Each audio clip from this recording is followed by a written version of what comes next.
integrity initiative, I think, is such an important story and is obviously being ignored by the mainstream corporate media. Well, that's right. I mean, there's been a couple of small articles about this integrity initiative. We covered it briefly a couple of weeks ago.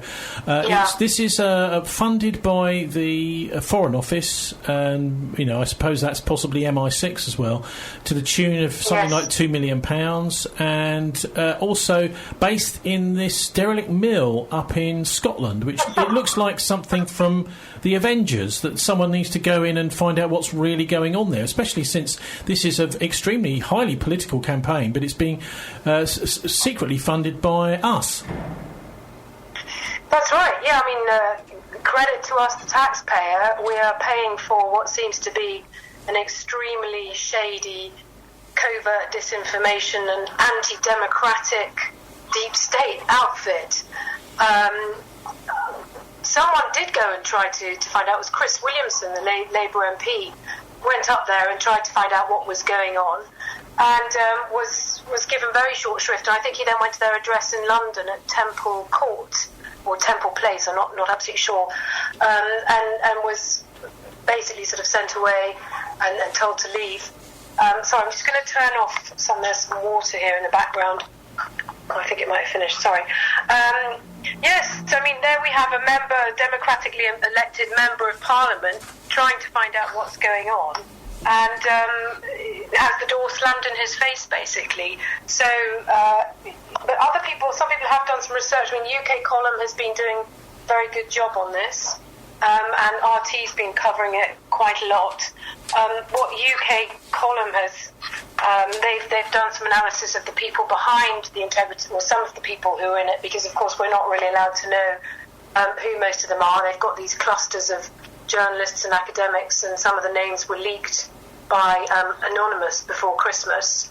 But there seems to be sort of former NATO people. There's a chap called Chris Donnelly, who was an advisor to Margaret Thatcher, and then special advisor for Central and Eastern Europe to Secretary-General Lord Robertson of NATO, and then went to work at the Defence Academy. Now, I'm not sure if that's Sandhurst or Shrivenham. He's a director of the Institute for Statecraft, which is the sort of parent organisation of the Integrity Initiative. And another chap called Daniel Lafayette, again at the Defence Academy, and probably, well, it doesn't say here that he was a NATO person, but he seems to have been attending various conferences organised by the Israelis at Sandhurst, something called the Herzliya Conference, otherwise known as the Bilderberg of the Levant, which appears to be a sort of Israeli establishment and military-industrial complex meeting to discuss Israeli national policy. Okay, so effectively what you're saying here, I mean, I don't want to put words into your mouth, but what it sounds like is that taxpayers' money is being used to fund, effectively, private think tanks that are very, very close to NATO and to the Israelis. Now, I mean, that does sound as if that should have been scrutinised properly by members of Parliament and by the Foreign Office and various other departments.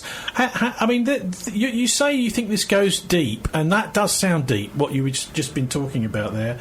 Can you just explain what you think's wrong with that? Why shouldn't the Foreign Office fund something like this? I mean, obviously the fact that they're conducting these smear attacks, not just smearing Jeremy Corbyn and Russia, because, I mean, it says in its own sort of objectives of setting it up that the idea is to correct so-called disinformation about Russia with leading politicians and journalists and so on. But, clearly it's operating on a very... how do we say, shady basis? I mean, it's operating below the envelope. It's not putting out there what its real objectives are, or who's behind it, how money's being spent. They're using the excuse of national security to prevent themselves having to answer questions on freedom of information, such as I think Mick Robinson of UK Column was trying to find out who was working with this chap, Chris Donnelly, and what their duties were and what their objectives were. And he was basically told that this was national security.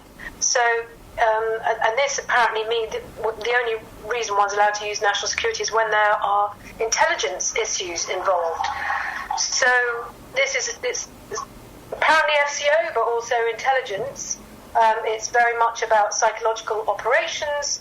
It was set up in 2015, and it appears that at the time that it was set up, which is pretty much the time of, well, it's just before the US elections and the sort of anti-Trump campaign in the media and the linking with Russiagate and so on. But also this goes very deep. It goes to Orbis intelligence, because some of the people involved with this have a relationship with Orbis intelligence, which is where this chap Christopher Steele was working. He is the author of the dodgy dossier linking Donald Trump to Russia. So this is a transatlantic thing. Well, hang on, because they're also involved in that whole Skripal affair down in Salisbury, apparently, people like this. So, I mean, okay, so for somebody like you, Lucy, that has worked in Afghanistan, that's really around the other side of Russia. Obviously there's a big NATO operation there, supposedly looking for bin Laden from 2001, but I think much more to do with outflanking the Russians and growing lots and lots of opium. But how do you think this fits into the wider and longer-term plan that NATO have to isolate, surround, and possibly, ultimately, well, it'd be interesting to hear what you think their ultimate plan is for Russia? Well, I mean, if anyone reads Paul Craig Roberts, who's one of the great public intellectuals, one of the few great public intellectuals left in the United States, but cannot now get published. He used to be an editor, I think, at the Wall Street Journal. He was also, he worked for Reagan in the Department of Defense and the Treasury as an official, or junior minister. And he believes that this is all part of a campaign, as you say, to surround and isolate Russia, with the idea of the Third World War, basically, that he's predicting is going to happen. Surely, I mean, hang on. There's no way the West could win such a war, is there? Potentially not. I'm not absolutely sure about the balance of power, but I think what we're seeing is we are seeing these large geopolitical kind of alliances developing. So you've got Iran, China, Russia potentially on one side, the US, UK, and the various European vassal states, as they're called by Paul Craig Roberts, who are going to be lined up to fight this war. And in fact, there was another article that I read by Terry Boardman, who writes for the New View and for various publications. He's a British researcher and academic. And he was talking about the problem with the European Union is that it's holding these countries in a vice of subservience to the United States, so that when the United States does decide that it wants to go to war, we're all going to be, the EU member states and those who are sort of part of this sort of vassalage program are going to have to participate in that. Hang on a minute. Well, just a minute, because if you go back to Syria and the attempt to get a war started with Syria about 4 or 5 years ago, actually it was surely Britain and Germany that stopped an actual mass invasion of Syria at the time. The Americans seemed to be gun-ho for it, but we kind of reined them back a bit. Yeah, but it still happened, didn't it? Because you have Operation Timber Sycamore, which was gun running out of Libya into Syria, using various Islamic extremist groups in order to feed these guys. I mean, apparently headed up by General Petraeus, who had retired at the time. And this is apparently the sort of root of this whole story of Benghazi, with the U.S. ambassador Chris Stevens being killed there.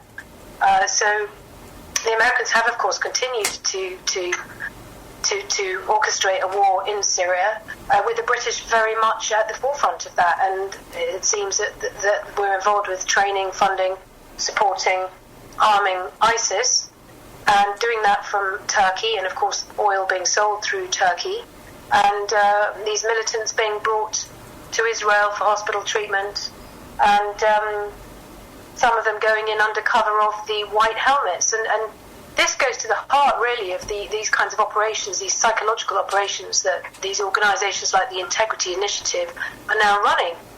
Because, of course, you've got the work of Vanessa Beeley on the white helmets, where she has unmasked them as essentially a sort of paramilitary group set up by a British mercenary, someone called Le Mesurier, James Le Mesurier.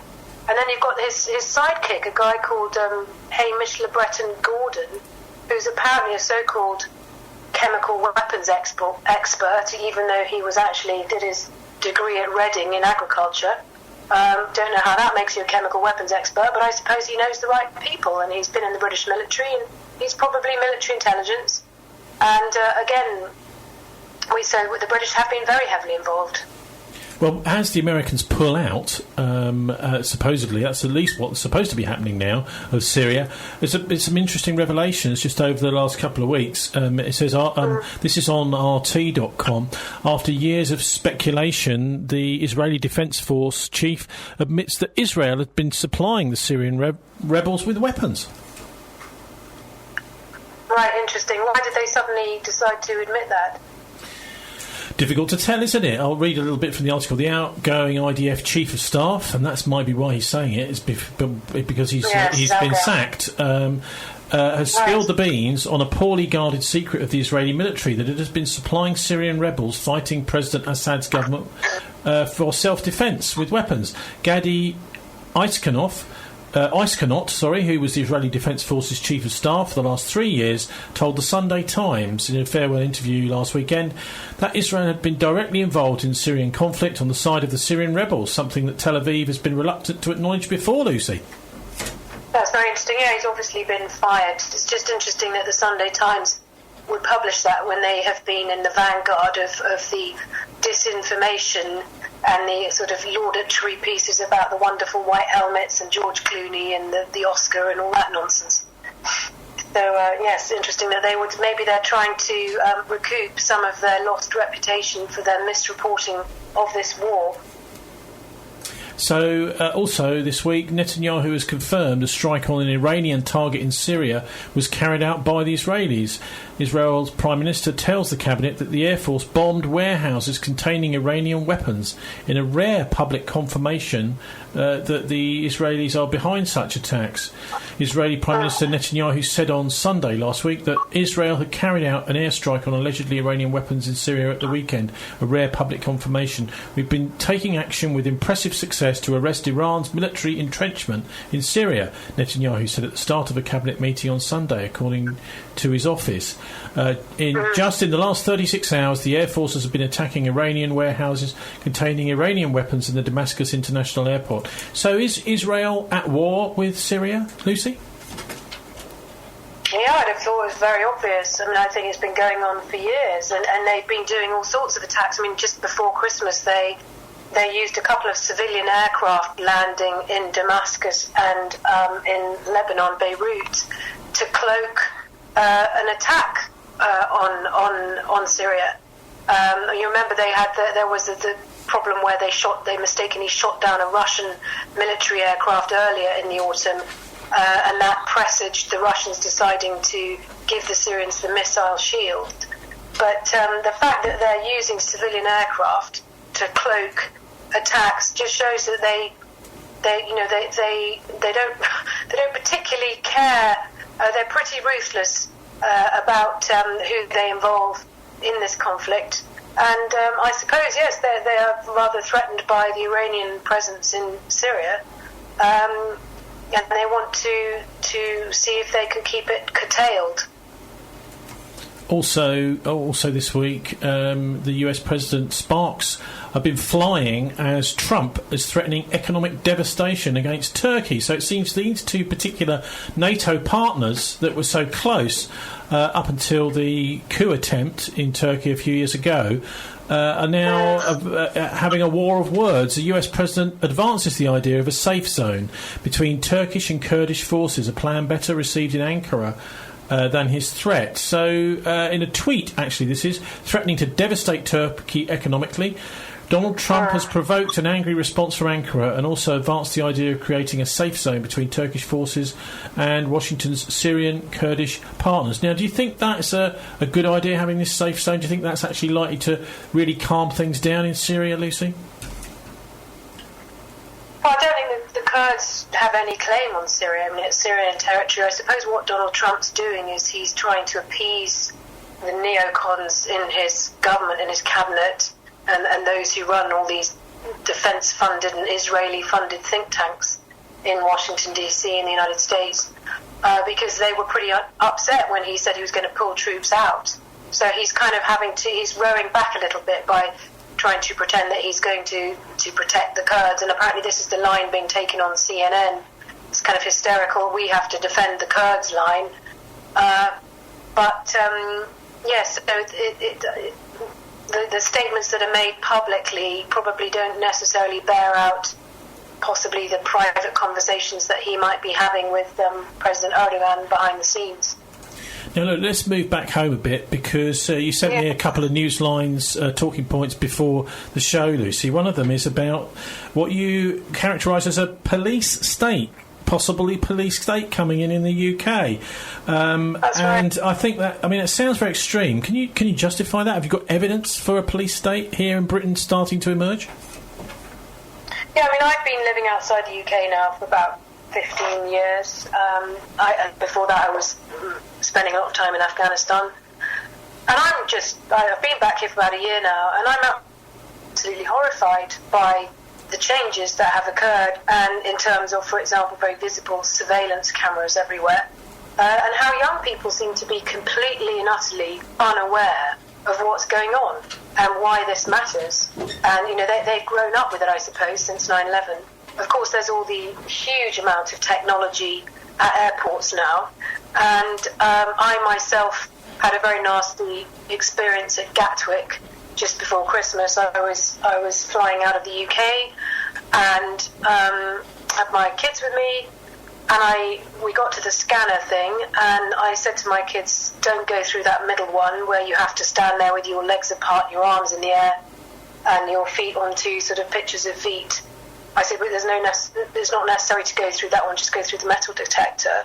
So they went ahead of me, and then every time I go through Gatwick, it seems to pick me up. A so-called random extra special search is needed. So I just said to the guy, I don't want to go through that. And he said, why? And I said, well, I don't have to give you a reason why, but I don't want to go through it. And then he said, well, you have to tell me why. So I gave him a couple of reasons why. I said I might be pregnant, which I'm not, but it's none of his business, but as a woman you could be. And I said, plus I think those things cause cancer, and I don't want to go through it, and it's my right to have a pat down if I want. Anyway, this young man obviously had a huge power complex, basically said to me, you have to go through that, and if you don't, I'm going to detain you here for a good half an hour. Like, totally arbitrarily, and I would have missed my flight. And it happened that was the day that the Gatwick airport ended up closing down. It was earlier in the day. My kids had already gone through, all of our stuff had gone through, so I ended up basically having to go through this scanner, which I had not wanted to go through, simply because this young man had decided that that's what his will was. And I was denied the opportunity of having the pat down. Of course, they then very stupidly gave me a pat down as well.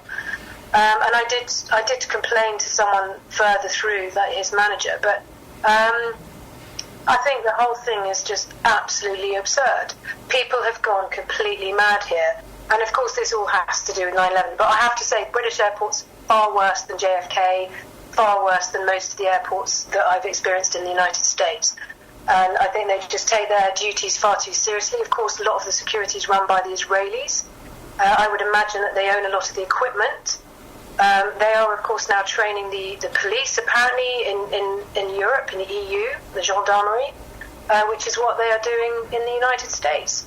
So I think when you look at what's happening with surveillance, which is arbitrary, detention of people, arbitrary, taking your photograph. I saw that there was a story in the UK column about cameras in Plymouth that can now see whether you're smoking in your car, whether you're eating in your car, Presumably, I mean, a lot of them look incredibly intrusive. They're very angled on the top of the lights to look right into your windscreen. I expect they're almost taking photographs of your iris these days. So, and I understand that if this follows the way that things have gone in China, they're going to be able to cross-reference with your biometric data, and then soon we'll be able to access your banking details, your health files, and so on. And I think the problem is that, you know, somebody I met from the 9/11 Truth Movement in London said, the problem is that people do not realise, especially the young people, that this is coming towards them like a juggernaut. And when you find out things like, for example, I mean, you look at what's happening with Macron using this European gendarmerie force to put down yellow vests in France, and people are being shot in the back, and there seems to be no comeback for the citizens of the country. And you have got these organisations like the Integrity Initiative and the Institute for Statecraft smearing the leader of the opposition, smearing academics who are trying to do their job in articles in the Times and the Huffington Post, trying to get them fired and so on. I think there are real reasons to be very concerned about what's going on with the deep state here. Now, you mentioned France there. It's not really been made clear here what these rights are about. They often do this, the mass media. I mean, Mick, I can remember for many years, almost every time that there's some kind of strike, whether it's a regional strike by workers or a national strike, what we will hear about is the effects of the strike. We will hear maybe vox pops with people who are affected by the strike. But the one thing that the mass media will not do is to explain why there is a strike. And we've had exactly this sort of thing going on with the Yellow Jackets over in France, Lucy. I mean, what do you make of what's happening there? Because it's clearly a mass movement. Tens, if not hundreds of thousands of people involved, and more getting involved all the time, and injuries. Now, we've just heard, literally, I think it was last night or a couple of days ago, about the serious injury by the police of a firefighter who was just simply just involved as a marcher in one of these marches. So these paramilitary police are actually injuring our public servants in these incidents, and we're not getting any of that really reported over here. So what do you think's actually at the bottom, and what are the aims of the Yellow Jackets? If you can just take us through what you think's happening over the other side of the channel. I mean, you can see on YouTube still what you won't be able to see on the BBC or in the Times or the Telegraph or the Guardian. Initially they tried to just say that the yellow vests, that it was just about some fuel tax hike, which was some money that was meant to be put into climate change measures. It's about far more than that. And the yellow vests, although they seem to still be quite a diffuse movement, they do represent widespread, not just dissatisfaction, but deep-seated anger of the French populace towards their government. And one of the YouTube videos I saw today, actually, I think it was called An Open Letter to President Macron. And this was a doctor, actually, who was saying what he felt the problems were and what his demands would be. I don't know how representative they are of other people, but they did seem to fit in with other videos that I've seen and other things that I've seen where people have been saying, for example, what they're really angry about. And he says he's been talking to his patients. This is a countryside doctor. He's been talking to people for 25 years in his career. And he says, my patients, they might be rural people, they're ordinary working people, but they're not stupid. And they see these large multinationals getting away without paying tax, while they are having to pay more and more and more tax, having to work more and more jobs, and are seeing their pensions eroded. He also talked about, in order to pay for these multinationals, presumably, who are also, of course, behind closing down High Street because of Amazon taking away market share, Google, Facebook, and Starbucks, I suppose, these large conglomerates. He also talked about the agricultural environmental policies of the European Union, how farmers are really fed up with the form filling and the Kafkaesque type of subsidies that they apply for, but they say because it is so cumbersome filling out all these forms and jumping through these hoops, people would rather have an agriculture based more on ecology, which is much better for the human body. And of course, this guy was a doctor, so it was interesting that he was saying this. Might have been his personal view. He also talked about vaccines and how the French government is now trying to mandate 11-in-1 or 11 vaccines for newborn babies, and saying this will, of course, lead to autism. I think they make it mandatory, or maybe it is already. This is another thing that's come up in Italy. That's right. Well, it's come up in many places. I mean, it's one of the bugbears of mine. I mean, if you go back, talk to anybody who was affected by Gulf War syndrome back in the 1990-1991 Gulf War, that was because, many theories, but certainly the evidence I've seen is because people were given lots of different injections all at the same time. And this is, of course, what the MMR vaccine does, and what the various other vaccines do. In fact, one of the demands, in fact there were 25 demands that the French Yellow Vests have made, is a whole section on health and the environment. They say, let me just read through those because it includes some interesting things. No more planned obsolescence. They say mandate guarantee from producers that their products will last for 10 years and that spare parts will be available during the whole 10 years. I mean, this is just common sense stuff, really. They also say ban plastic bottles and all other polluting packaging. Weaken the influence of big pharmaceutical companies on our health in general and hospitals in particular. Ban GMO crops, carcinogenic pesticides. Well, we had that actually in the Bristol City Council chamber earlier this week. Endocrine disruptors and monocrops also to be banned. And also they say reindustrialise France, therefore reducing imports and thus pollution. So there's actually quite a big area in which they're looking at changes.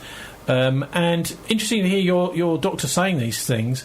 So why? I mean, why is it that governments are simply not addressing some of these articles? Health problems, particularly to do with vaccines and multi-vaccines, like injecting kids, infants or adults with lots of vaccines at the same time. Just seems like a silly thing to do. Is there no regulation left, Lucy?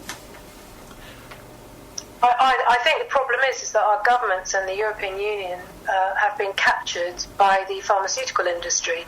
And you see this very, very clearly in the United States. And in fact, it was shown very, very well in that film Vaxxed that Andrew Wakefield made, and it came out in 2016.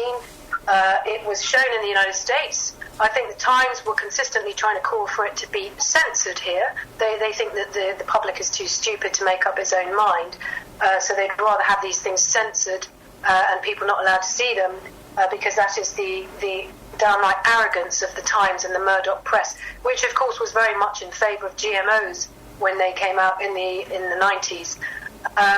But yeah, Vaxxed is worth seeing, and what it demonstrates is the Centre for Disease Control in the United States was highly corrupt in that it selectively used data and left out data that did not support its thesis.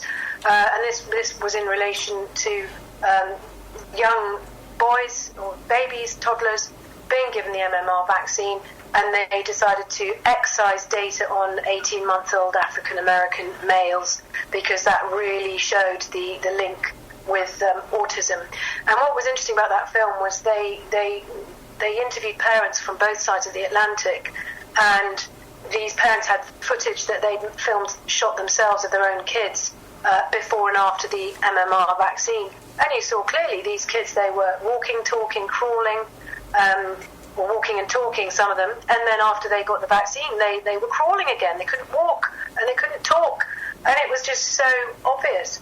But of course, what happened in the United States was in the 80s, I think it was, the pharma industry demanded an exemption from the claims of parents whose kids might be affected by adverse reactions to the vaccines.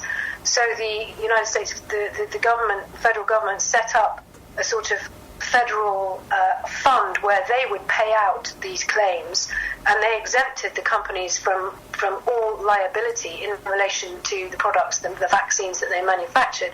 And as a result, the vaccine manufacturers have been adding further vaccines every year since. And so now in America, the kids, they have literally hundreds of injections by the time they're teenagers, and the aim is to get them from cradle to grave on these pharmaceutical products, and they end up just being zombified by it, or turned, so that they're completely highly autistic or brain damaged.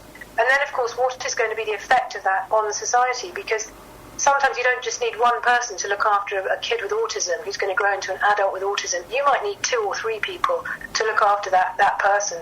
So the effect on the productivity of adult males and of males into the future in the United States, I mean, Wakefield was saying by 2030 is looking very, very dire indeed. But Lucy, Andrew Wakefield has been discredited, apparently. No, he hasn't. I mean, there was some ridiculous hack from the Sunday Times, Brian Deere, who basically smeared him. There have been many papers, academic papers, written that have, the ones that are not funded, of course, by the pharma industry, funding various chairs and aspects of the Lancet and so on. But no, I mean, I know someone who was trying to justify all of this and actually had the temerity to send some article by this low-level hack who works for the Murdoch Press, this Brian Deere chap. And I just thought, well, if that's all you can send, that is pathetic. This guy's not an academic. He's a hack for the Murdoch Press. No, there was a witch hunt against Andrew Wakefield, in the same way that there was a witch hunt against Professor Pushtai, who in the late 90s found a link between genetically modified food cancer in mice. It was potatoes, I think, and mice. He found a link between mice getting cancer from eating the GM potatoes. He was, again, witch hunted out of his job. That's what happens. And the thing is that government is very much owned and controlled by the industry, unfortunately. In America, as I saw myself when I used to work for the Country Landowners Association, and I was taken on a sort of US government-funded trip to the United States to try to get me on board with the GMO thing. The government is very, very deeply involved with the industry, to the extent that the regulators are no longer regulating. They're just promoting in favour of the public, because they're just promoting these products in favour of the pharma industry. And one would assume that the reason is that there's a lot of kickbacks involved, and there's, of course, the revolving door problem between the executives in the pharma industry going into these jobs as regulators and then going back to the industry. And I would have, there's a lot of bribing of congressmen and women and so on. But the case with the vaccinations is a complete scandal. And I think what I find really appalling here is, in our society here, is that we seek to normalise autism as though it's all very normal. It is not normal. It did not exist to the extent that it does now 20, 30 years ago. We need to actually get to the root of this problem and start asking questions of, how much of this revolving door problem is there, and how's the regulation? Yeah, I don't think anyone has come up with an explanation as to why autism took off, went through the roof around about the same time as the multiple vaccines were introduced, and the multiple vaccines hadn't been tested properly as a multiple vaccine. They got certificates of approval as individual vaccines. So, I mean, I think quite often, Lucy, people who criticise this whole vaccine thing are characterised as cranks, but I think we know we're not. We're actually trying to raise serious concerns that have been pushed aside by the regulators. Look, I mean, before we get off of France, that was a bit of a tangent there. Let's just carry on with some of the demands that they're making. The yellow vests, a constitutional cap on taxes at 25%.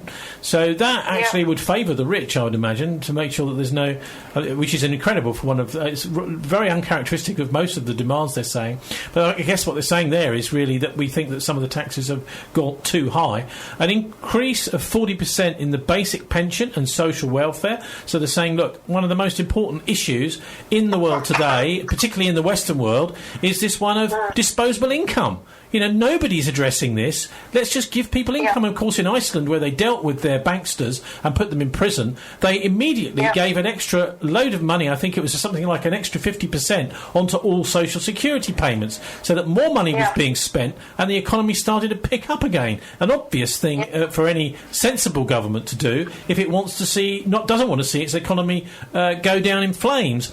Also, another one was increase hiring in the public sector to re-establish public services. I mean, we were just hearing in the first hour about the close down of public toilets here in Bristol, Lucy, which is really, it's like sending the city back to the Stone Age.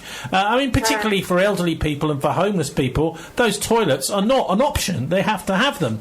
And massive construction projects, again, this is one of the Guy Lejean list, massive construction projects to house 5 million homeless, and severe penalties for mayors, I hope you're listening, Marvin the Mayor, that leave people on the streets, break up the too big to fail banks and re-separate regular banking from investment banking, a basic thing which Andy Tyree and the Finance Committee in Britain said should happen, but which the government has just ignored under George Osborne and Philip Hammond. Should have happened in 2008. Yeah, cancel debt, because of course if you don't do that you're going to get a real crash which is going to take the entire economy through the floor. Cancel debts, they say, also accrued through usurious rates of interest. I mean, that's just another section. Look, Lucy, any of those that you'd like to pick up on? Yeah, I mean, what you were saying about sort of public sector finances is interesting, and I think a lot of this goes back to the problem of our debt-based system of centralised debt issuance, and the fact that I'm not absolutely sure about the Bank of England, but I presume that it's the same model as the Federal Reserve in the United States, which is basically a private cartel. It is not a federal bank, and it is issuing money based on debt, and that is why we are all. It's the root of the wars, it's the root of the military-industrial problem, and it is the root of the encroaching and gradual enslavement of all of us, whether it's your car debt, your student debt, whether it's having to work 3 jobs, whether it's being unable to afford a house. And this is something that really needs to be looked at. And very few people, I even have a friend who works for the United Nations economics department, economics trade. She has no idea that the Federal Reserve is a private cartel. Well, and this is someone who's working in the... I know, well, that may be why she's still got her job, Lucy. I suspect that it is a case of head in the sand deliberately. Anyway, I'm just going to go on to some more of the demands here. The political demands are constitutional amendments to protect the people's interests, including binding referenda. Now, this is something that many people in France are saying, well, this works in Switzerland, let's do it here. And yet, of course, the oligarchy and Macron want to have nothing to do with it. The barring of lobby groups and vested interests from political decision-making, so that's a very sensible idea. Let's get Big Pharma, for example, make it illegal for them to lobby for anything, because we know that they've already, they've got their profit motive and our health may well suffer. They also say Frexit, they want to leave the European Union and regain their economic, monetary and political sovereignty, respect the 2005 referendum result when France voted against the EU constitution. But then they renamed it the Lisbon Treaty, and the French people were ignored. The French government just signed up to the Lisbon Treaty without asking the French. So they're basically Brexiteers over in France, so they're their own point of view, but they've not been given a vote like we have, a referendum. Clamp down on tax evasion by the ultra-rich, nice and sensible. We've been saying we're going to do that for years here, still haven't done it. And David Cameron, his family fortune was made on tax evasion after Mrs Thatcher got rid of exchange controls back in 1980. The cessation of privatisation, the renationalisation of public goods like motorways, airports and rail, and remove all ideology from the Ministry of Education, ending all destructive education techniques, quadruple the budget for law and order, and put time limits on judicial procedures, make access to justice system available for all. Now, of course, Kenneth Clarke, the super Remainer and Bilderberger, he was in Parliament this week saying that, of course, we should still remain in the European Union, and it was him that stopped legal aid took away legal aid from many people here in Britain back in 2011.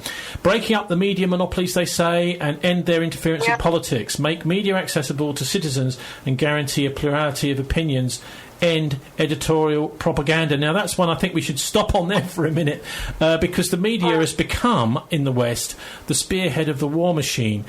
Lucy, what do you make of it? Because I know you've pointed out to us here last time you were on a few months ago about Operation Mockingbird and the fact that so many people in the press, right from the late 1940s and early 1950s, have been directly working actually for the intelligence services. Yeah, that's right. I mean, I wouldn't be surprised if a lot of these people who end up on the foreign desks or, as in editorial positions actually come straight out of Oxford via MI6 into their newspaper jobs. None of them have spent much time abroad, actually out in the field at the sharp end of things. I think a lot of the journalists that I used to know in Afghanistan, who I initially thought were kind of, Johnny-come-lately kind of people with a sense of adventure, I think a lot of them are actually basically just intelligence assets, actually. And you look at what they're doing now and what they're writing, and, one of them has set up an organisation which seems to be linked in with the intelligence, with the Integrity Initiative. Just get the name of it.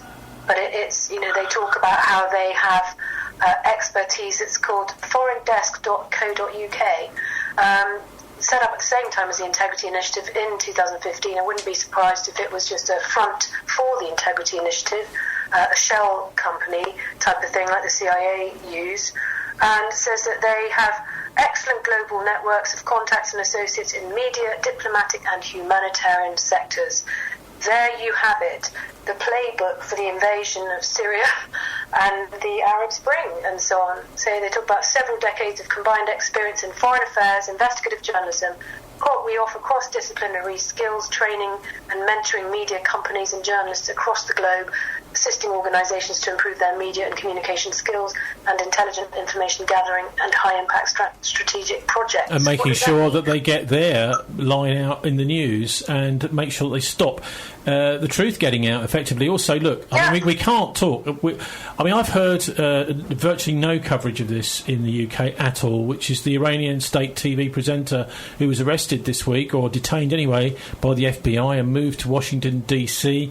So this is Marcia Hashimi. I've been interviewed by her several times, probably something like 20 or 30 times, and I found her always really incisive. I mean, she's one of the best people that I've ever had interviewing me, and of course one of the things that we like when we're doing an interview like that is we like to be asked the awkward questions. What about, what you're saying there doesn't make sense, Tony? And she would always, pull me up on stuff, and yet here she is, still incarcerated over in the United States. She's actually a US born person. So I suppose the question for you, Lucy, is how does something like this happen, where you've got a major figure, somebody like Fiona Bruce or Raghi Omar here in the UK, suddenly arrested over in Iran? Imagine if that happened. I mean, it would be the main news for days and days, probably weeks, and yet hardly a mention that this woman has been detained in the US. Well, of course, it shows the extreme hypocrisy and double standards and self-importance of the journalists here in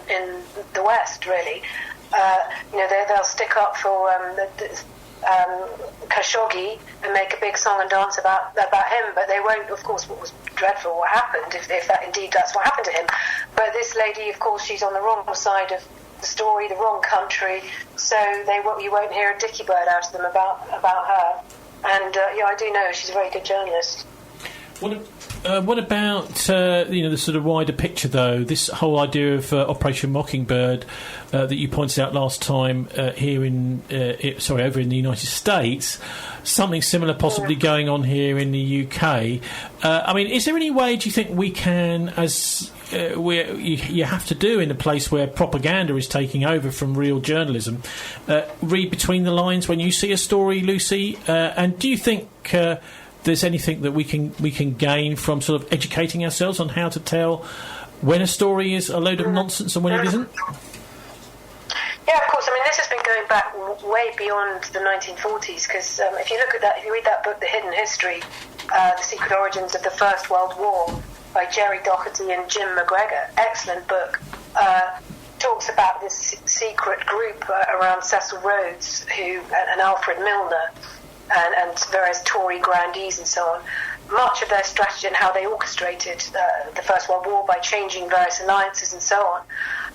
Much of their strategy was about placing academics in All Souls College and Balliol College, Oxford, before the war even began, and controlling the press. They had various levers and control mechanisms in terms of people at the Times and so on. So they were able to control the message. And then, of course, they hired the academics to write the court history after that, which is the official version of events that we have been brought up with and lived with. And then Mockingbird.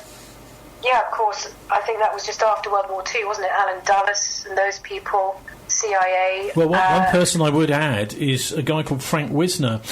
He was right there at the very, very start of the CIA. He'd already been working on the sort of covert projects that the CIA then went on to do, the mind control stuff, really effectively trying to convince tens or hundreds of millions of people that the truth is a lie and that the lie is a truth. And he had actually just come hot foot to this Mockingbird project from Operation Paperclip, where he'd been helping to give Nazis new identities in the United States, and many, of course, like Werner von Braun, who were the rocket scientists, for example, didn't even need new identities. They would just say, oh, well, you were just a scientist, you weren't a war criminal. So there does seem to be a sort of alignment, actually, between Nazi Germany and what happened in the United States after World War II and what they're up to now. I mean, we have to, I don't know if you think I'm a little bit extreme saying that, this kind of kidnapping of a journalist, for example, over in the United States is actually an act of war. And what we've seen since the 9/11 and the War on Terror is a kind of illegal invasion of Iraq. We've seen the disgusting destruction of Colonel Gaddafi's Libya, turning it into effectively a gangster state where the mafia are operating sort of little trips for desperate people to get them to Europe, many of them dying in the process, taking every penny that they've got off of them in the process. And really, do you think it's a bit extreme comparing Nazi Germany in the 1930s to what the United States has been up to under Mockingbird, Wisner, and the War on Terror? No, I don't think it's extreme at all. And as you said, they took a lot of those people over to the Manhattan Project. There was this guy called, was he chief of Nazi intelligence, or was he called Van Galen or something? Oh, Reinhard Galen, yeah.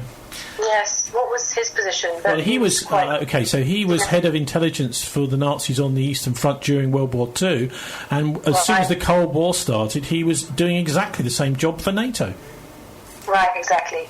And then the rabbit hole just gets deeper, because then you just go into the stay behind network that was left behind in Europe at the end of World War II, which became sort of these sort of NATO covert bases, and then you get into the secret war, which has been written about by Daniel Ganser, about NATO's secret war against democracy in Europe, their support of the Red Brigades in Germany and Brigata Rossa. That's right. I mean, we're talking about fascists basically being employed by the military secretly to create a strategy of tension, very much like the terrorism we saw before the British general election in 2017. But anyway, let's just finish on a little trip to Toulouse, and maybe we'll have a quick comment after that from you, Lucy, which is Marie-Luce Storm. She's a Swiss-French filmmaker who was in Toulouse last weekend, and let's hear what she experienced in it began as a peaceful march. The first 2 hours were really, really peaceful. I mean, people were singing, people were just really expressing themselves, but in a very quiet way. I mean, they were just marching. And after 2 hours, I mean, the police forces were there, and they were fully equipped. Really, that was the first time of my life I've seen that, and I felt really a bit weird about it. It's as if the police was just here to assault us and not to defend us, and so it's almost like a kind of paramilitary type thing. Completely. So then after 2 hours, And it was on the big square in Toulouse, the Place du Capitole, and the people were really gathering there, but it was very quiet. But the problem is that there were almost 10,000 people, and suddenly the police force probably thought it was too much. And one did react very badly, very strongly, and then it started. One police? Yeah, one police. It's not really the police, it's what we call the CRS. So they are special force, trained for that, special demonstration. Riot control. Yeah.